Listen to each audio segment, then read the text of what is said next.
میں نے کہا تھا نا کہ استغفار آپ کو مستجاب الدعوات بنا دے گا. جو دعا کریں گے اللہ کی بارگاہ میں قبول ہوگی.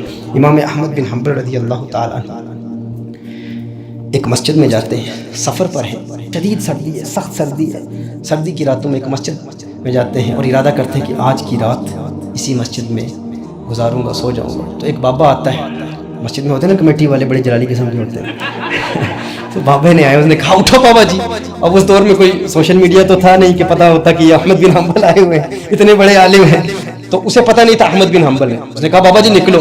اب یہ بزرگ شخصیت ہیں, تھکے ہوئے ہیں, شدید سردی ہے, تو وہ مجبور کر کے نکال دیتے, کہتے گٹری اٹھا کے باہر پہ پھینکوں گا, آپ باہر چلے جاتے ہیں. جب باہر جاتے ہیں تو مسجد سے نکل کے بائیں جانب دیکھتے ہیں کہ ایک نان بھائی کی ایک دکان ہے, وہ تنور پر روٹیاں پکا رہا ہے. اور جب وہ پیڑے لگاتا ہے تنور میں تو کہتا ہے استغفر اللہ استغفر اللہ استغفر اللہ. روٹی لگاتا ہے, روٹی نکالتا ہے, رکھتا ہے, استغفر اللہ. تو آپ فرماتے ہیں مجھے سخت سردی لگی ہوئی ہے, یہاں آگ ہے یہاں پر, اگر تو اجازت دے تو یہاں آج رات گزار لوں, آج رات یہاں پر سو جاؤں. اس نے کہا بابا جی سو جاؤ, آپ آرام کریں. تو آپ دیکھتے رہیں, اسے بڑی محبت بڑی نگاہوں سے دیکھ رہے ہیں کہ بار بار وہ استغفار پڑھ رہا ہے, استغفر اللہ استغفر اللہ. اس نے کہا بڑے میاں کیا دیکھ رہے ہو, بار بار آپ مجھے دیکھ رہے ہیں. تو آپ نے فرمایا مجھے یہ تیری استغفار پڑھنے کی ادا بڑی پسند آئی, تو بار بار استغفار پڑھ رہا ہے, استغفر اللہ استغفر اللہ استغفر اللہ. اس نے کہا کہ بڑے میاں کیا بات کرتے ہیں, اسی کی تو بہاریں ہیں, اسی کی تو برکتیں ہیں. کہا کیا برکتیں؟ کہا جب سے استغفار پڑھنا شروع کیا ہے میں مستجاب الدعوات ہو چکا ہوں, جو دعا کرتا ہوں اللہ قبول فرماتا ہے, کوئی دعا رد نہیں ہوتی ہے. فرمایا یہ بہت بڑا دعویٰ ہے کہ تو مستجاب الدعوات ہو چکا ہے, تو اتنا بڑا دعویٰ کر رہے ہیں, یعنی یہ تو بہت ولایت کا دعویٰ ہے نا. کہا بس اسی استغفار کی برکتیں ہیں.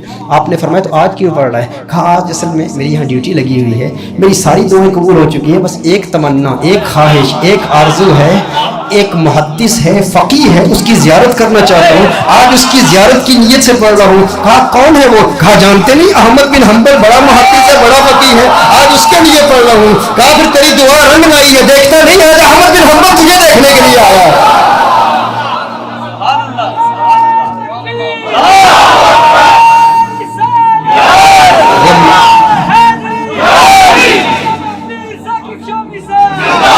کسی بوڑھے شخص کو مسجد سے کون نکالتا ہے؟ وہ جو نکالنے والا تھا نا, وہ خود نہیں نکال رہا تھا, یہ اس کی استغفار کی مقناطیسی کشش تھی, میگنیٹک فورس آف اٹریکشن تھی جو امام احمد بن حنبل کو سامنے لا رہی تھی. کیونکہ وہ دعا مستجاب الدعویٰ ہو چکا تھا.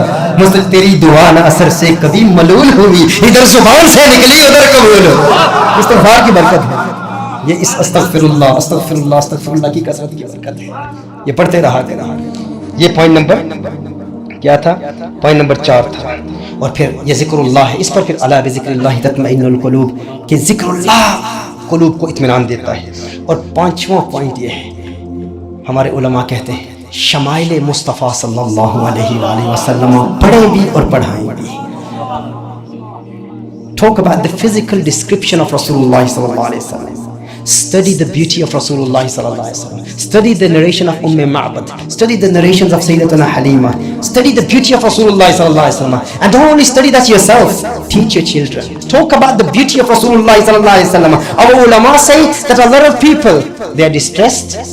They are suffering from anxiety and depression. Why? Because no one loves them.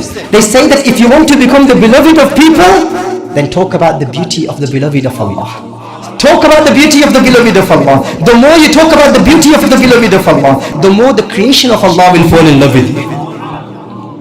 اگر چاہتے ہیں کہ لوگ آپ سے محبت کریں تو حضور اکرم صلی اللہ علیہ وسلم کے حسن کے ترانے ادا کریں. دنیا آپ سے پیار کرے, ڈپریشن ختم ہو جائے گا.